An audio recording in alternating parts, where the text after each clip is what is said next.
Olá, pessoal, este é mais um Domingão do Carlão. Eu queria agradecer imensamente você ter levantado cedinho nesse domingo para acompanhar aqui o nosso papo de domingo aqui direto pelo canal do Boi. Muito obrigado, eu tenho certeza que você vai adorar esse papo. Hoje eu tenho a honra de receber aqui o Aurélio Pavinato.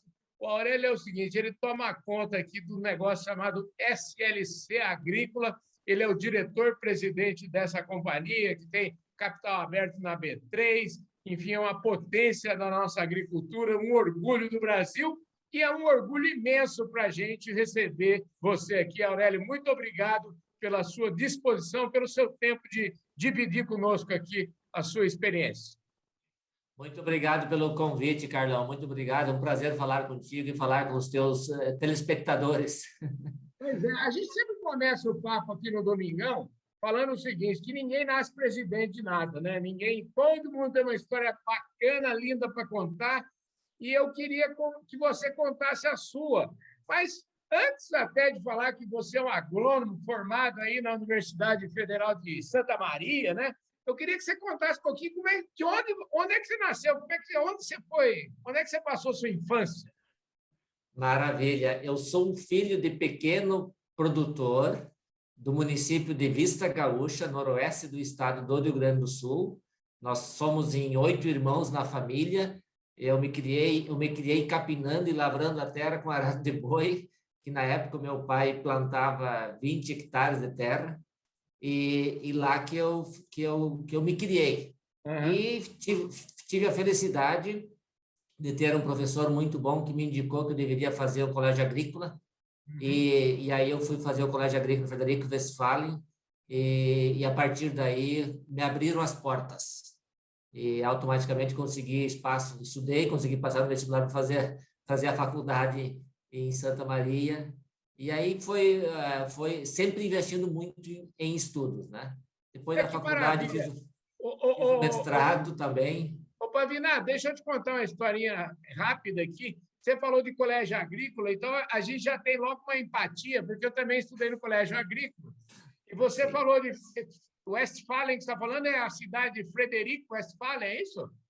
Exatamente. Olha só que maravilha. Eu já passei em frente lá daquela catedral, uma igreja bonita que tem lá, achei linda a cidadezinha. Então é o seguinte, a gente tem algo em comum, que é ser técnico agrícola. Então, bacana isso. E você é um caboclo que gosta muito de estudar, né? Eu vi aí no seu pedigree que você é um doutor em solos, não é isso? Exatamente. Eu sempre, desde criança, eu queria estudar. Esse era o meu grande sonho, né? Isso fez eu sair da comunidade onde nós morávamos lá e, inclusive, caminhar 5 quilômetros moro acima para ir fazer o primeiro grau na época, né? O ensino fundamental. E aí depois continuei faculdade, daí eu já fiz o mestrado e aí comecei a trabalhar para a SLC Agrícola em 93, há 28 anos atrás, como agrônomo, mestre, organizando a parte de planejamento agrícola da empresa.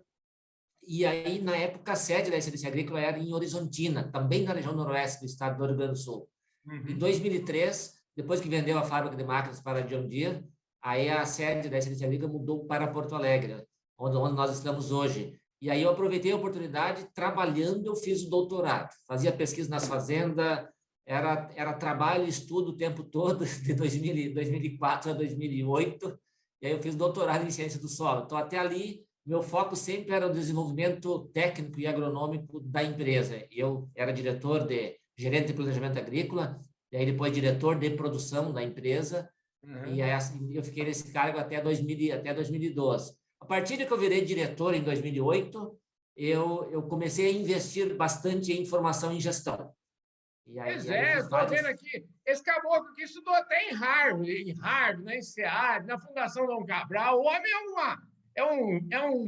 você andou pelos melhores, vamos dizer assim, pelos melhores metros quadrados da educação do mundo, né, Pavinato? Exatamente.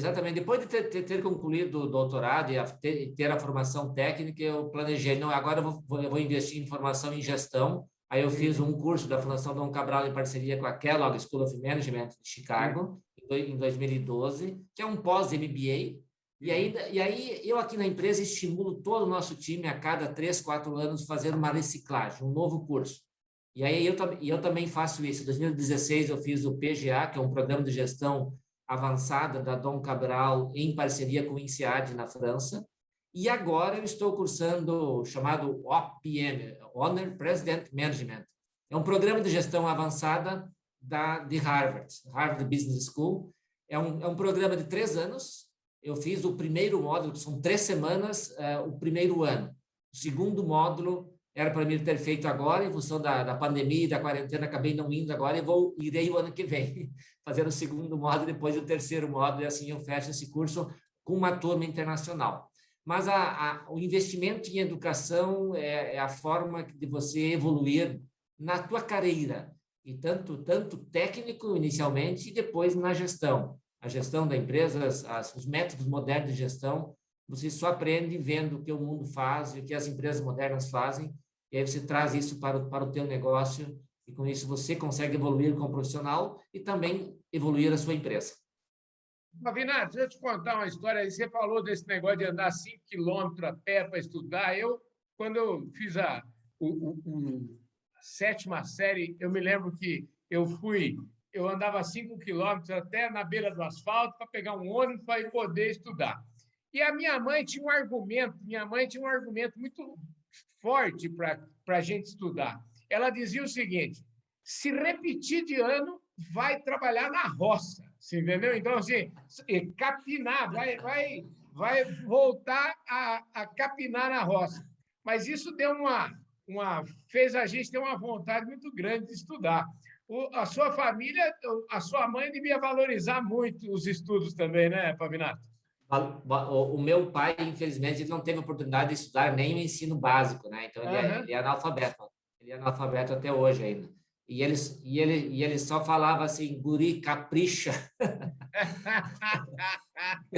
Porque ele não podia me apoiar nos estudos, né? Então, eu tinha que me virar. Mas ele falava, guri, capricha. Que maravilha! O guri dele caprichou barbaridade, caprichou muito. Parabéns aí, a sua trajetória realmente é inspiradora. Vamos começar a falar um pouquinho esse negócio da SLC. A SLC é uma empresa que está na Bolsa. Você acompanhou toda essa evolução da empresa. Eu queria que você me contasse. Vamos falar um pouquinho de história, né? Porque hoje falar da SLC Agrícola é falar de uma gigante. Daqui a pouco a gente fala disso. Mas eu queria que você resgatasse um pouquinho da história. Nós estamos falando de uma companhia que nasceu lá antes de 1950. Como é que é a história dela, o Pavinato? O grupo SLC hoje é um grupo da família Logman. Uhum. Ele foi fundado em 1945 por 3 famílias alemãs, lá na cidade de Horizontina, no noroeste do estado do Rio Grande do Sul, na época fabricando ferramentas agrícolas, depois com moinho, com maceraria. E aí, em 47, a SLC fabricou a primeira trilhadeira estacionária do Brasil. E depois sempre investindo na fabricação de máquinas. Em 65, a SLC fabricou a primeira colheitadeira de grãos do país, que até então eram importadas somente as colheitadeiras. E aí investiu na indústria de máquinas até 77, que aí fundou a SLC Agrícola. Já como uma empresa produtora, na época eram 3 fazendas aqui no Rio Grande do Sul, que produzia soja e trigo. E aí, em 1980, comprou a primeira fazenda no Cerrado, ali em Goiás, fazenda Pamplona, em Lusiânia, e aí começou a expandir para a região do Cerrado. E o negócio de máquinas cresceu junto com a John Deere, fez uma parceria com a John Deere em 79, e lá em 99 vendeu a fábrica de máquinas para a John Deere. E aí focou no negócio de produção agrícola, a SLC Agrícola, e numa outra empresa, a SLC Máquinas, que é uma empresa que é uma concessionária John Deere aqui na região noroeste do estado do Rio Grande do Sul, que vende máquinas John Deere. Então, essa é a história. Hoje, a SLC Agrícola, fundada em 77, a SLC Agrícola cresceu junto com o crescimento do agro brasileiro. A gente foi para Goiás, quando começou a soja em Goiás, a gente foi para Mato Grosso do Sul em 85, foi para o Maranhão em 88, quando estava começando a soja no Maranhão. E a gente cresceu junto com... Quando eu olho assim, o gráfico de evolução da produção agrícola brasileira e o gráfico de evolução da SLC Agrícola, os dois andaram juntos, né? Eu comecei na empresa em 93, e na época a empresa plantava 24 mil hectares. Hoje a gente vamos plantar esse ano 660. Então, eu participei ativamente de todo esse processo de crescimento da nossa produção, da nossa operação. Ô, Pavinato, quando você começou aí, a gente não vai nem falar que a empresa era pequenininha, que era um negócio pequeno, tal, que já era um negócio, vamos dizer assim, 24 mil hectares, até hoje eles são 24 mil hectares, é um negócio grande, né? Então, como é que é? Eu acho que, assim, por trás de sair de 24 mil hectares para 660 mil hectares hoje, é assim, é pensar grande permanentemente. Como é que é a cultura da empresa? Eu queria saber disso. Como é que é? E se você, quando entrou aí, de lá para cá, quais são os valores da companhia? Quando eu entrei na empresa em 93, o objetivo da empresa era estruturar uma equipe técnica para desenvolver tecnologicamente a empresa. Na época, qual que era o normal? Quem formava no mestrado era ir para o centro de pesquisa ou para a universidade. E aí, CDC Agrícola, na época, já não, eu quero contratar um mestre em solos, alguém que ali consiga desenvolver a parte de fertilidade e manejo do solo do cerrado. E esse foi o meu papel nos 20 anos que eu fiquei trabalhando na parte de produção da empresa. A CDC ela sempre foi inovadora nesse sentido. Ela foi inovadora à medida que vendeu a fábrica, ela tinha uma visão de que a produção agrícola no Brasil ia crescer muito, então ela passou a investir mais na produção agrícola. Lá em 2007, quando a gente abriu o capital, o foco foi captar dinheiro do investidor e comprar terras e crescer o tamanho da empresa. Lá em 2007, nós plantávamos 117 mil hectares e tinha ali 100 mil hectares de terra própria. E daí a gente comprou muita terra ao longo dos anos e passou, além de comprar terra, arrendar terras também para crescer a nossa operação.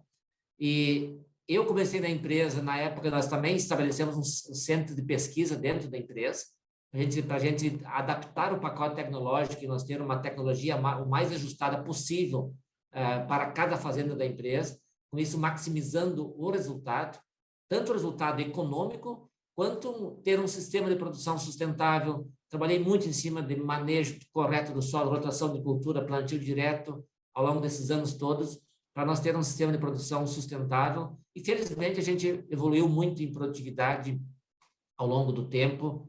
E aí, trazendo toda uma tecnologia de gestão que nós, na parceria nossa com a John Deere, eu sempre afirmo, nós trouxemos a gestão industrial para o campo. Então, não é só você investir em tecnologia agronômica, gestão da equipe, gestão de custo de produção. Então, isso que fez a SLC crescer, mas sempre com o espírito empreendedor. E quando a gente abriu o capital, o foco era eu quero. Depois a gente fez parcerias com a Mitsui, parceria com o Grupo Roncador, dentro de uma lógica de oportunidades de crescimento, né? E isso tem viabilizado uma série de novos negócios na sequência, e com isso a gente tem conseguido crescer e ter um sistema de produção muito eficiente hoje, né? Maravilha. Eu quero aproveitar aqui para mandar um abraço para meu amigo Marcos de Abreu, lá da Employer, que entende tudo de RH, que é nosso apoiador aqui. E já quero aproveitar esse abraço lá para o Marcos Abreu. Estão fazendo 35 anos de atividade no agronegócio, hoje, inclusive, completando 35 anos. Eu queria saber de você, Pavinato, já falando de RH, talvez a coisa mais importante que vem na minha cabeça é como gerir 660 mil hectares, quer dizer, tem uma série de coisas envolvidas, e o primeiro ponto que eu queria tocar é em relação à gestão, em relação a pessoas, né? Como é que é a atração de talentos para esse projeto tão importante? Essa atração de talentos segue esse modelo que você mesmo, vamos dizer assim, o modelo que vamos dizer que a família Logman construiu contigo, por exemplo, né, que entrou há 28 anos, fez uma carreira, ou existe também a possibilidade de trazer gente de fora, gente de fora do agro? Como é que é isso? Exatamente. Um ponto fundamental para atrair pessoas e formar time é ter uma cultura forte. E aí, até conectando com a pergunta anterior, que eu acabei não complementando, não completando, nós, ao longo do tempo, a gente tem trabalhado muito forte a parte cultural dentro da empresa. Lá em 97, nós montamos nosso primeiro planejamento estratégico, onde nós escrevemos a missão e os valores da empresa. Em 2014, depois que eu assumi como diretor-presidente da empresa, eu assumi no final de 2012, nós reelaboramos, reestruturamos a nossa missão, até nós reescrevemos, colocamos como sonho grande, e hoje o nosso sonho grande ele é impactar positivamente as gerações futuras, sendo líder mundial em eficiência no negócio agrícola e respeito ao planeta. Na nossa avaliação hoje, a gente manteve ele e ele está congelado porque três significados muito especiais. Primeiro, tem que impactar gerações futuras. Você só impacta geração futura se você é exemplo para as gerações futuras. Ser líder mundial significa que tu tem que ter muita eficiência na tua operação. E respeito ao planeta fala tudo da parte de sustentabilidade e respeito ambiental. E também nós reescrevemos os valores da empresa.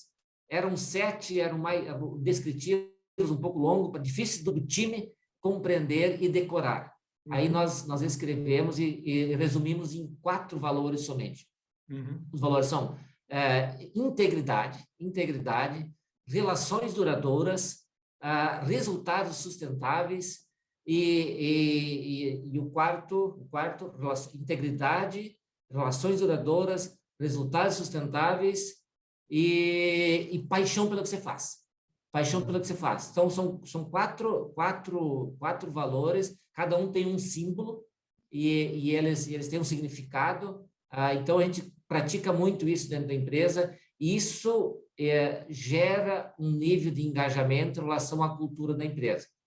E outra parte importante da gestão da companhia é o que eu chamo do tripé. O tripé pessoas, processos e tecnologias. Ou seja, é necessário ter um time muito bem treinado e qualificado e engajado. É necessário ter processos muito bem definidos e organizados e utilizar a tecnologia as mais modernas que existem no mercado, né? Então, não dá para esquecer de um dos três. Se você trabalha os três de uma forma equilibrada, obviamente que o pilar pessoas, ele é o mais importante. Você tem que ter um time bem treinado, um time qualificado. Então, a gente estimula muito o investimento em educação no nosso time também, a gente patrocina o investimento em educação. Estamos agora investindo na educação fundamental para o nosso time. Quem não tem o ensino fundamental, o ensino médio, nós criamos uma sala de inclusão digital dentro das fazendas para treinar o nosso time na agricultura digital. Aí nós aproveitamos esse espaço, estamos aproveitando esse espaço e oferecendo o EJA, a Escola de Jovens e Adultos, e hoje nós temos 271 colaboradores nossos que estão cursando o ensino fundamental e o ensino médio dentro da fazenda. Já tivemos turmas formadas já, e ao longo dos próximos anos vão formar muita gente. Então, o investimento em educação é um pilar social e ele também gera engajamento e gera crescimento do time. Toda a nossa liderança hoje nós somos mais de 300 líderes dentro da empresa, diretores, gerentes e coordenadores. 80% das lideranças são promoções internas. A gente contrata o trainee, contrata o estagiário, oferece estágio para as universidades e para as escolas agrícolas. Ele depois ele faz o estágio, ele volta para ser um trainee e depois ele passa a exercer um cargo de liderança. Então, hoje, os nossos gerentes das fazendas, com exceção do time da Terra Santa que nós incorporamos agora, são profissionais todos que cresceram dentro da empresa. Então, esse nível de domínio dos processos da empresa, nível de engajamento que o time tem, é que gera um resultado positivo e gera o bom desempenho que a empresa entrega hoje. Falando em bom desempenho, resultado positivo, você começou... Eu queria saber quantos colaboradores, você falou aí, são 200 e tantos líderes, né? Hoje, quantos colaboradores compõem a companhia hoje? Enfim, me fala um pouquinho sobre isso. Perfeito. Hoje nós estamos em torno de 4.000 colaboradores fixos, e aí um pouco mais de 1.000 colaboradores variáveis, que é aqueles que a gente contrata para beneficiamento de algodão, por exemplo. Alguns se contratam no plantio, que são variáveis.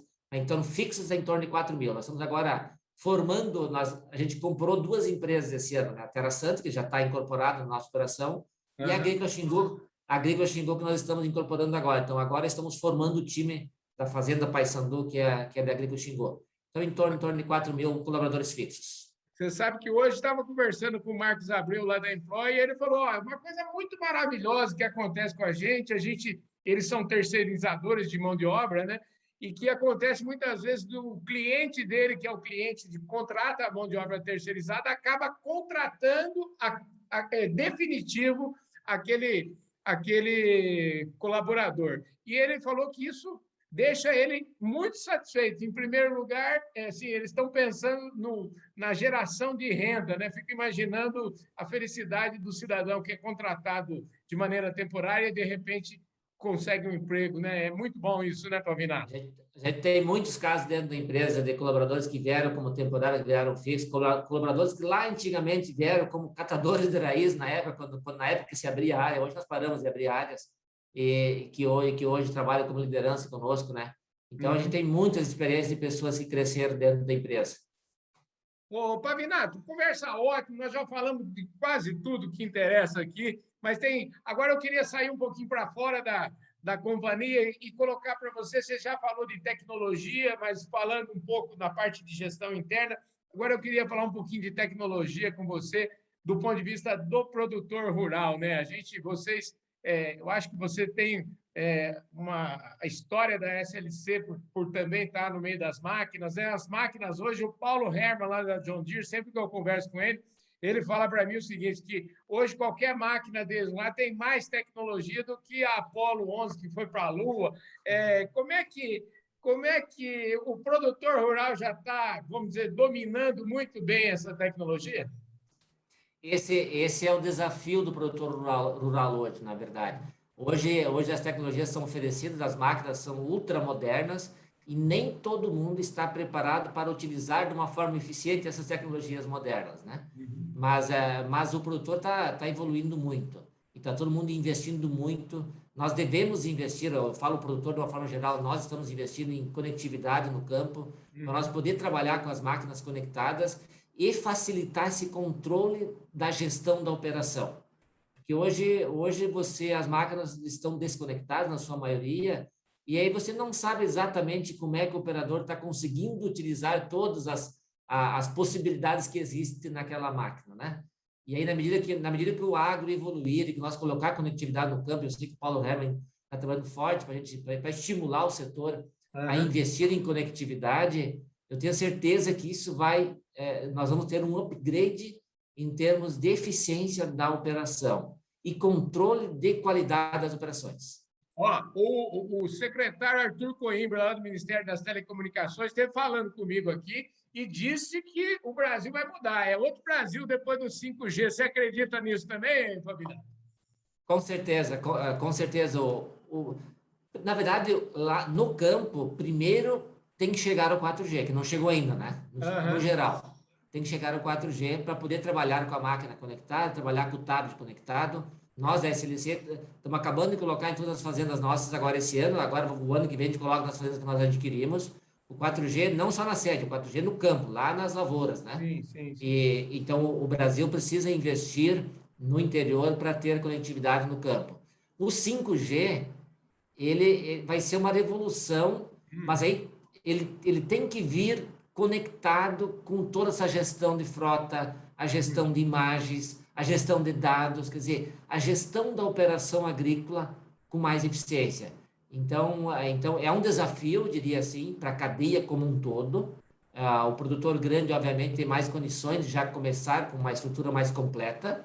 As cooperativas também, o Brasil hoje tem muitas cooperativas, então já consegue, mas o produtor individualmente, ele tem mais, e produtor médio ou pequeno tem mais dificuldade. Então, aí demanda esse suporte das cooperativas, das concessionárias regionais, né?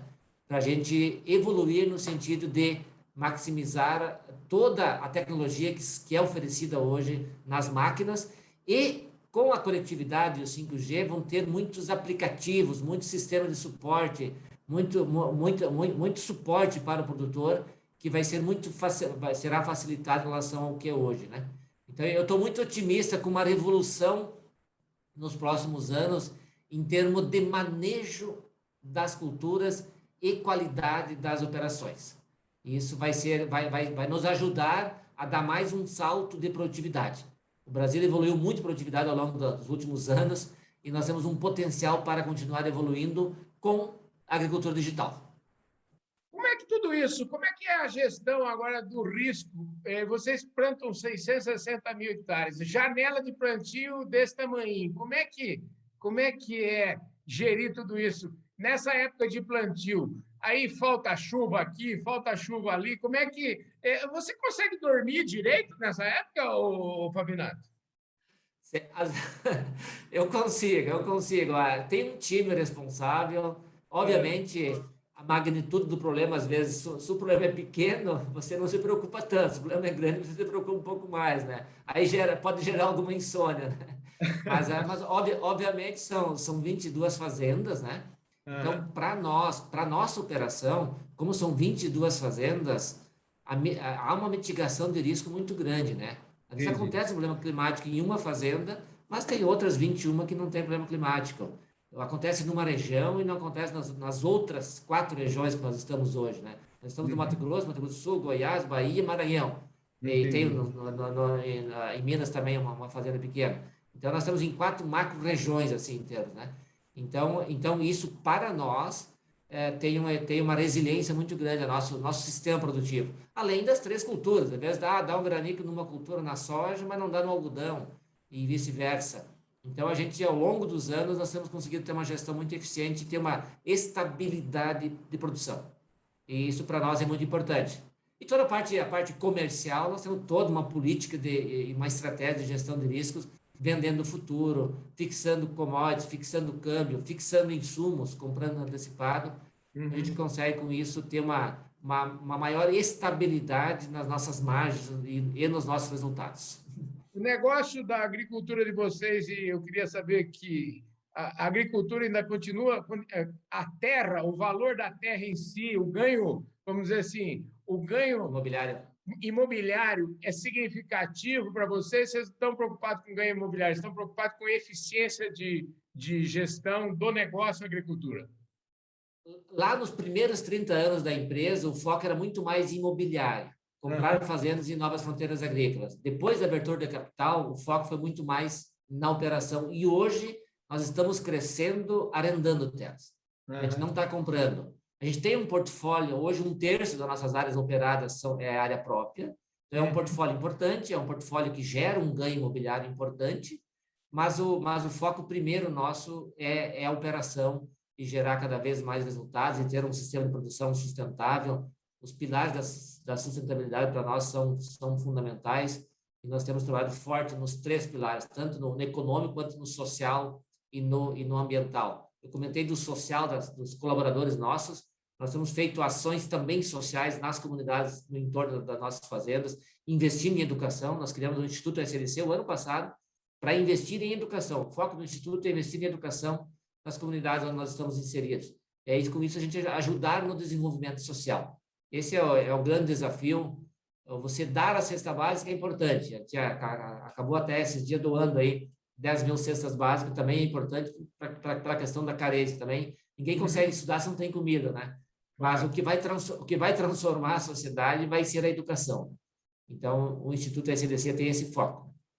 Olha, deixa eu te falar uma coisa, para a gente ir para os finalmente, nós já estamos nos descontos aqui da nossa prosa ótima.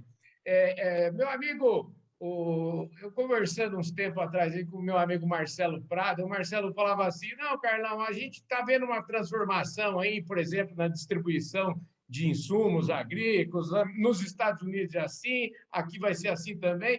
E aí agora, aproveitando essa história de que vocês estão aí metidos também com máquinas agrícolas, tem uma operação gigante dessa, eu queria perguntar para você a respeito de colheita, né? Porque colher é um negócio gigante, colher, plantar, e a questão que eu quero pôr é a seguinte, a terceirização. Me parece que o índice de terceirização nos Estados Unidos é 70%, e na Argentina também é mais ou menos isso, e aqui no Brasil nós estamos longe disso. Eu queria saber se essa tendência ela vai acabar acontecendo aqui no Brasil, quais são as vantagens de você ter a própria frota, qual é a vantagem de você terceirizar. Eu queria te ouvir em relação a isso. Na minha visão, a tendência é também se fortalecer aqui no Brasil, porque você profissionaliza cada vez mais, cada especialista na sua área, e além disso, na parte de frota de máquinas, você prestar serviço em uma região, prestar serviço em outra região durante o mesmo ano agrícola, você reduz custo, porque você dilui a depreciação desse ativo, né? Sim. Então, usar mais horas por ano o mesmo ativo, você tem uma redução de custos, né? Então, na minha visão, a tendência é começar a se fortalecer esse mercado no Brasil, de terceirização também da parte dos serviços ao agricultor. Me parece que para terceirizar precisa ter não existe tantas, vamos dizer, tantas empresas terceirizadoras especializadas ainda no Brasil, né? Exatamente, exatamente. Então, mas à medida que o mercado começa a surgir, hoje já existe. Nós hoje estamos terceirizando ali 40% da nossa colheita de soja, por exemplo, nós terceirizamos um pouco do milho e começam a surgir já algumas empresas preparadas para isso, né? Que até então era muito aquele produtor do Paraná que migrava a colher no Cerrado depois que ele colhia a produção dele. Não era um prestador de serviço especializado.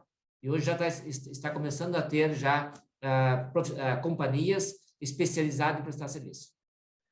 Ô, Pavinato, ó, eu queria saber agora, para a gente fechar mesmo, é o seguinte, você quando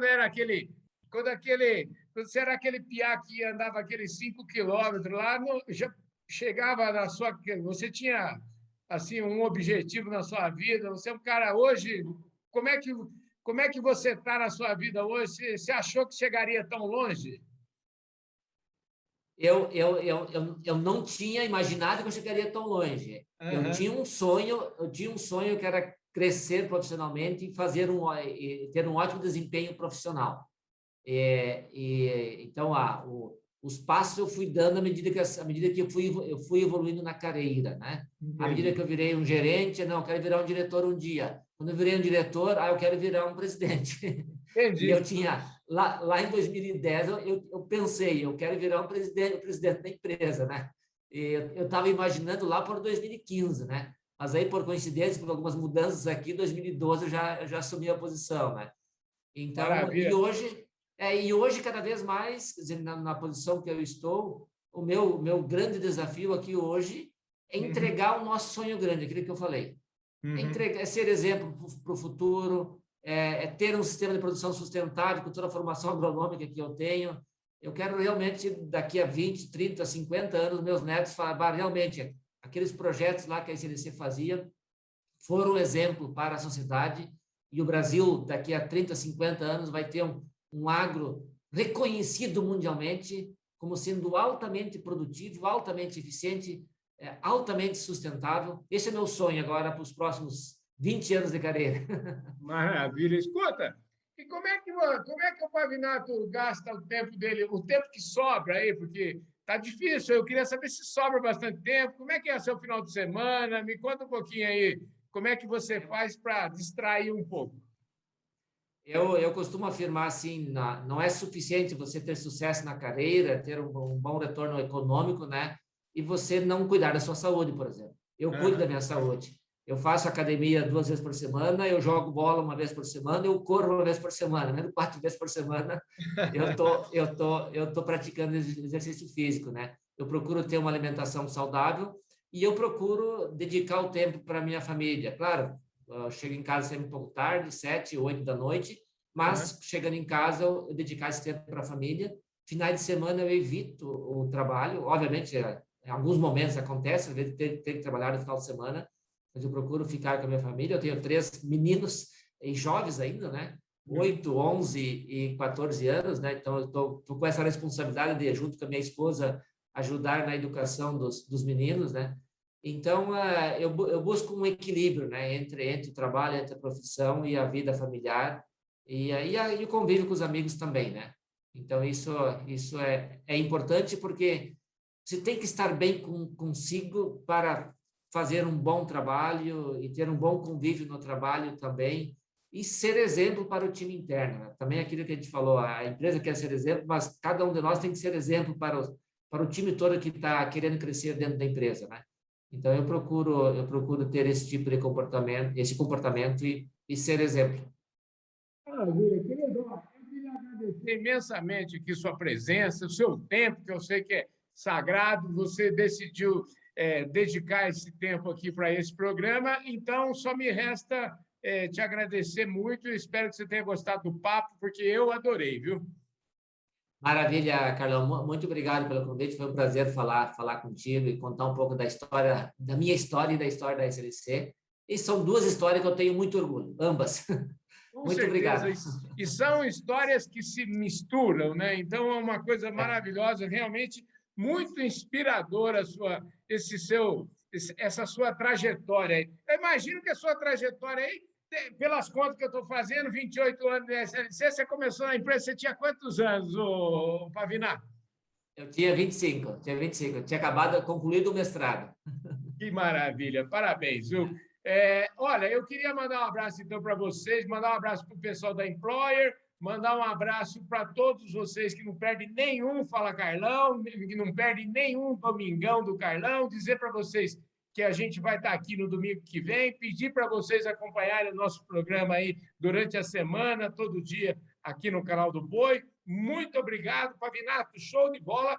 E é o seguinte, se você está também nos vendo no YouTube e ainda não se inscreveu no nosso canal, se inscreve aí no canal, aperte o sininho para você receber as nossas notificações, deixe o seu like, deixe o seu comentário e, principalmente, faça como eu tenho certeza que o Pavinato vai fazer lá, compartilhar com os 4.000 colaboradores dele. Vai ou não vai, Pavinato? Com certeza, com certeza. Então é isso, gente. E se você está na nossa audiência aqui do Domingão do Carlão, nossa audiência seleta aqui do Canal do Boi, muito obrigado, um forte abraço. Eu vejo todos vocês domingo que vem. Valeu, fui. Obrigado, Pavinato. Tchau, tchau, obrigado.